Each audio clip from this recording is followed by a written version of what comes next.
Hi, everybody. So today on Darling Discussions, um, if you notice, I don't have anybody else in the studio with me. It's just me. Because I was thinking, and I was like, you know what? I haven't even told my listeners who I am. Like, why would you listen to me and my guests without knowing a little bit about me and some of the struggles that I've had in my life and have overcome? So I figured today it's just between you and me. I'm going to tell you about some of the things that I've struggled with. And you're like, why do you have notes when you're talking about yourself? Because I love to get off topic. So I want to start off with telling you, first of all, people always get the wrong idea about me. I don't know if it's white privilege or the fact that I have a mom bod and I've had one since fifth grade. Trust me, if you saw the pictures, I looked older in fifth grade than I look now. So I don't know if it's from that or what, but people always have this view of me that I was born with a silver spoon in my mouth and that life has never dealt me any hardships and that everything's just always been peachy keen. I try to keep a positive attitude, and maybe that has something to do with it too. I'm not sure, but that's not the truth. Everybody has struggles that they've dealt with. Everybody has had things that they've had to overcome. And I realize that, and I'm just going to shed some light on a little bit of the things I've overcome, because maybe you've overcome these same things.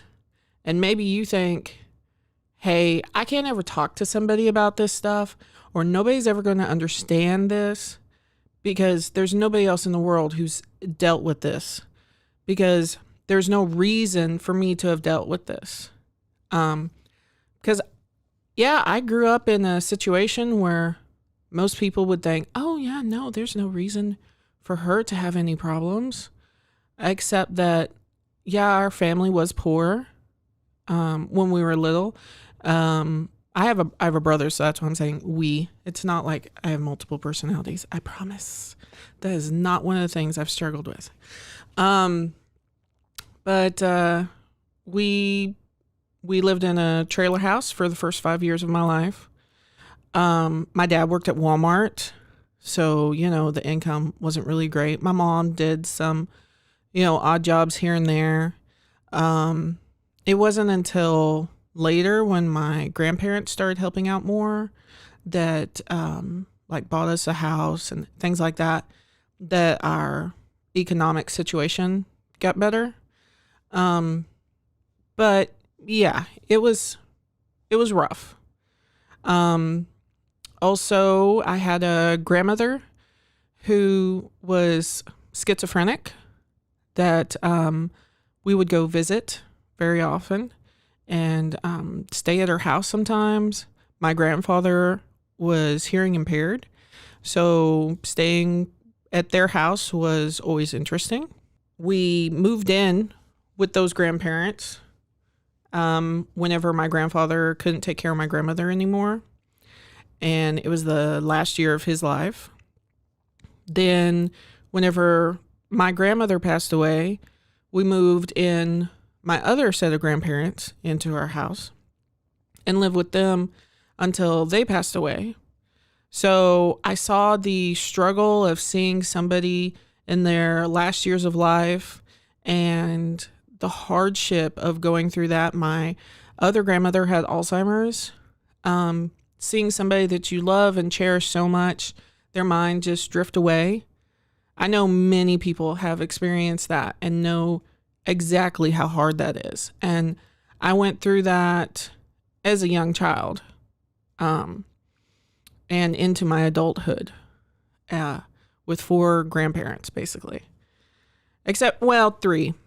My grandfather, that was married to the schizophrenic grandmother, he went pretty quickly and did not have any mental health issues.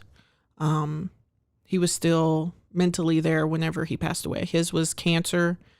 He had leukemia, and he also developed diabetes his last year of life, and his was more physical than mental. I was always picked on for my red hair, which I know is gorgeous now, but back in the day, I had a fro. And because my hair is naturally very, very curly and thick, as I've gotten older, it's thinned out. But when I was a kid, it was just huge. So I got picked on a lot for that. I was always a head taller than everybody else. I was heavier than everybody else. So I had the nickname Big Red, and that was not... It was an insult to begin with, and then it kind of became my street name, and we'll get into that here in a little bit. I struggled with depression from a very young age, mostly, I think, due to the bullying and just living in a small town, and I'm a very extroverted person, and I lived with a bunch of introverts. And just also, depression can hit for a lot of reasons that are not due to your circumstances. Like, it's more of a genetic, biological thing. And I really think that my depression, especially when I was younger, was mainly due to that. It took a while. I've been, diagnosed with, this, that, and the other. People tell me, oh, no, it's not this, it's this. Oh, no, it's not this. And me wondering, like, well, which is it? And that can be such a struggle whenever you're going to therapy, when you're getting counseling. You might have your PCP, your primary care physician, might tell you, oh, well, hey, you've got this. And then you go see a therapist and they might tell you, no, you've got this. And it can be really hard to figure out, well, what do I do? Because I don't know if I've got this or I've got that. And let me tell you, first of all, sometimes people have what we call comorbidities, which means you have more than one thing. Or it's also, secondly, some of these things have a lot of the same symptoms. Anxiety and depression have a lot of the same symptoms. And so it might be really hard for the doctor or for the therapist, until they really get to know you better, to really define what it is that's going on with you. And also, depending on what expertise they have. If they're more used to seeing people with a lot of depression, then they might, diagnose you with depression because you have, most of the symptoms of that. But maybe you have some additional symptoms that lean more towards anxiety, but they're just not as familiar with that. So it's really great to kind of shop around and read up on your diagnosis. Let's go back to some of my story. Struggling with depression from a young age really led to some poor decisions in my teens and my 20s. First of all, I got my bachelor's degree in theater. Ouch. And at one point, that was in the top 10 most useless degrees in the U.S. And I taught for a while, and I actually did enjoy teaching, but all the way that teaching ends up changing so much because of all the regulations and the bureaucracy stuff. And I know I didn't say that right, but forgive me. The red tape and the administration, that was what caused me to just get worn out very quickly with teaching. So those of you who are teachers out there, I salute you. Y'all are the best. Y'all are amazing that you can deal with that and have the patience for that. Plus the patience to deal with children and parents and keeping up with your own education so that you can continue to teach. I think it's amazing. I was really excited about doing theater, and teaching theater. And then whenever I had to switch my careers, it devastated me. It really was. It was like I was lost. What do I do? But before that, while I was still in college, I did a lot of partying, and I got myself into a lot of situations, especially with guys that weren't great. And I'm not saying any time that anybody is at fault for the abuse that they suffer. But I will say that I knew that I was in situations that put myself at a higher risk in general. And some of those, and that was a large part due to my depression. It was me being self-destructive. And I ended up getting abused several times. I was physically abused. I was sexually abused. I've been raped 3 times. I've had 2 guns pointed at me. I've had a knife held up to my throat. And most people who see me are thinking, what? Did she just say that? What? Yeah. I've struggled with addiction myself. I've lost friends due to addiction. I have seen the nitty gritty side of life. I really have. And been right in the middle of it. I kind of moved forward where I wasn't planning on going. I was a single mom at the age of 21. And I was a single mom for 5 years. Then I got married to a man who was abusive because of his mental health issues. And we had a miscarriage. And so I know how devastating that can be.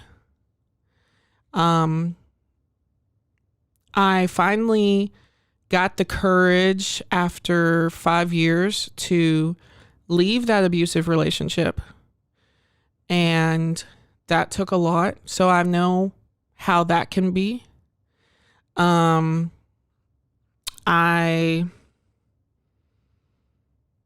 moved a lot. I put a zillion times in my notes. But I actually counted it up. In the 5 years I was married, we moved 13 times. So making friends, finding a support group, and when I say support group, I mean like people who are close enough that you can call on them at any time of day or night and be like, hey, I'm having trouble. Can you come over? Can you talk? Can you watch my kids? Can you do that? That's what I'm talking about, support group. I'm not talking about like, AA where you would go and sit down, and that is a type of support group, but I'm talking more about your support system. How about that? Trying to find those places and those people every time that you move. It's hard. It's really hard, and changing your routine so much. I think that's really, I'm sure there's more things that I've left off this list. Cause it's kind of one of those things, like the more you think about it, you're like, oh yeah, that happened too. And that was really tough. And that happened. That was really tough. But now the reason why it's hard for me to even remember all of that stuff is because now my life isn't like that. I have a master's degree. I have a private practice. I get to help people that are dealing with all the things that I've dealt with or my friends have dealt with. I've been able to move past all my previous mistakes and the mistakes that people have made towards me. I've been able to have more stability in my life than I ever thought I could. I never thought I'd get a master's degree. Never in a million years. Counseling, wasn't going to do that. Hope that ain't on the mic, but never thought I was going to do that. I didn't even like going to counseling back in the day. But here I am now. And also, I wanted to mention this too. I'm in my favorite city. I moved all those times. I've lived in Kansas. I've lived in Kentucky, right south of Cincinnati. I've lived all over Texas. I've visited several different places. And I tell you that I love Waco, Texas. And people think I'm crazy for that. And until they start hearing all the reasons I love Waco. And so I feel like I'm living my best life here in Waco. So how did I get here?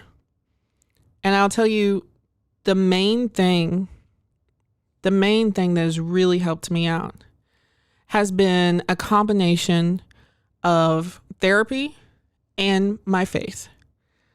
I don't normally, as a counselor, really talk a lot about my faith because everybody has different faith values.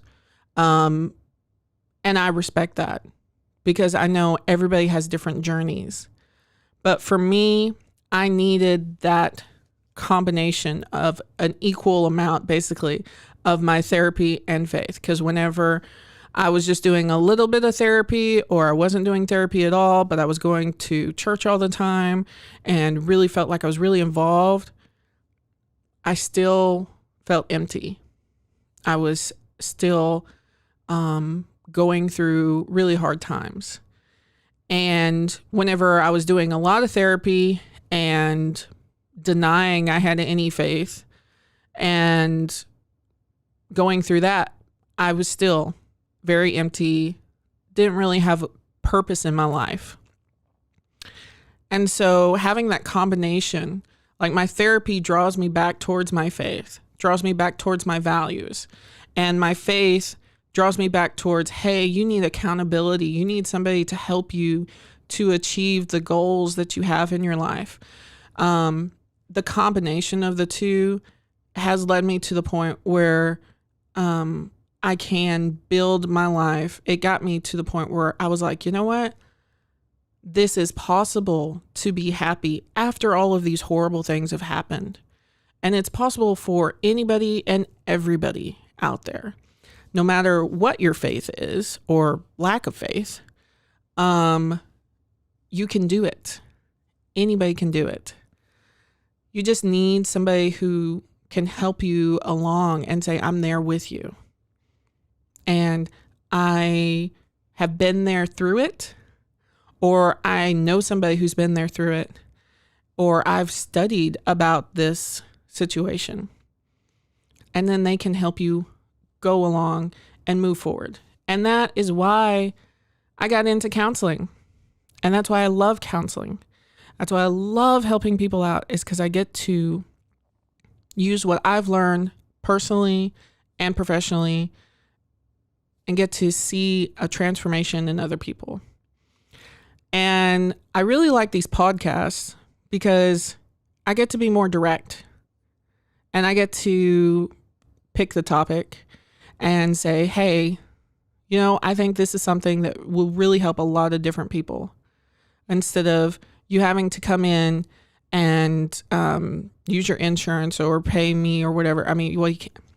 It's a whole nother story. Insurance. Ugh. Anyways, instead of having to do that, then you can just listen to my podcast and be like, hey, you know, maybe I do need to work on that some more, or that's really good points that she's making. So I can go back and, you know, you can go meet with a therapist or meet with some of your friends and discuss some of these things so that you can move forward in your life. And I really went through that a whole lot faster than I thought I was going to. I will tell you that, as I said, anybody can do this. Life can get hard. And I still make lots of mistakes. My depression every once in a while will kick me in the butt. It really will. And I'll have a day where I'm not doing anything except sitting at home, watching TV and crying. It happens. It happens to everybody. It happens. We all have low days. We all have times that we make mistakes. And that's okay, because that's part of the human experience. And knowing which part is like, okay, this is normal. This is not something, even though it's hard and it feels awful, it's a normal thing. Like when little kids, if you think about losing their teeth, how strange is the fact that we lose teeth when we're little kids? Imagine if you were a little kid, nobody explained it to you that, yeah, you're going to lose your baby teeth, and they start losing teeth. Like, that's hard to understand. That's hard to accept. But it's something that helps you grow. It's something that helps you move forward in life. And there's so many things that if you have somebody tell you, hey, it's okay, that's normal. Like, we all have bad days. We all have days that just really make us sad. That's okay. Versus if you think, oh, okay, I'm totally the strangest person in the room right now, and nobody's ever struggled with this because nobody's told you that it's okay. So let me tell you, first and foremost, it's normal. Whatever you're struggling with, whatever you're going through today, it's okay. You can get through it. If I got through all the stuff that I've been through and I can go day to day, I hope you see that you can get through it too. And I hope it's been an encouragement to you today. And I know this is a little bit of a shorter podcast than usual, but yeah, I don't want to keep repeating myself. But if you ever need any help, you can contact me. You can contact your local therapist, contact local doctor's office. You can call the crisis numbers. I believe next month it is 988 is going live. That is like 911, except it's for mental health. So if you're in a crisis situation, call 988. All right. And that's it.